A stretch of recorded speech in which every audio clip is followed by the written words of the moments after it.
முதல்வரின் கனவை நனவாக்கும் வகையில் வரும் சட்டமன்ற தேர்தலில் 200 தொகுதிக்கு மேல் வெற்றி பெற்று மீண்டும் திமுக ஆட்சி அமைய அனைவரும் ஒருங்கிணைந்து பணியாற்ற வேண்டும் என தூத்துக்குடியில் நடைபெற்ற மாநகர திமுக பிரதிநிதிகள் கூட்டத்தில் அமைச்சர் கீதா ஜீவன் கேட்டுக்கொண்டார்.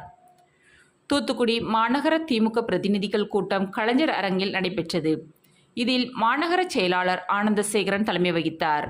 மாநகராட்சி மேயர் ஜெகன் பெரியசாமி முன்னிலை வகித்தார்.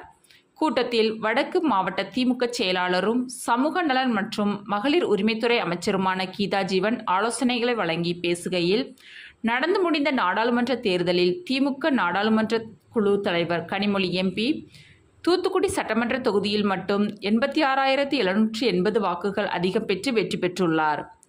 தமிழக முதலமைச்சர் மு.க. ஸ்டாலின் ஓராண்டுக்கு முன்பே திட்டமிட்டு செயல்பட்டு நமக்கு அறிவுரைகள் வழங்கினார்.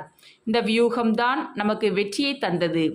நாடாளுமன்ற தேர்தல், விக்கிரவாண்டி இடைத்தேர்தல் என இரண்டிலும் திமுக வேட்பாளர்கள் வெற்றிக்காக மாநில இளைஞரணி செயலாளரும் விளையாட்டு மேம்பாட்டுத்துறை அமைச்சருமான உதயநிதி ஸ்டாலின் முழுமையாக பிரச்சாரம் மேற்கொண்டார்.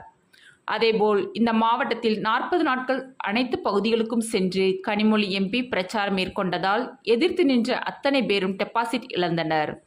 அதேபோல் முதலமைச்சர் மு.க. ஸ்டாலின் வரும் 2026ஆம் ஆண்டு நடைபெறும் சட்டமன்ற தேர்தலில் 200 தொகுதியில் வெற்றி பெற வேண்டும் என்ற இலக்கை நிர்ணயித்துள்ளார்.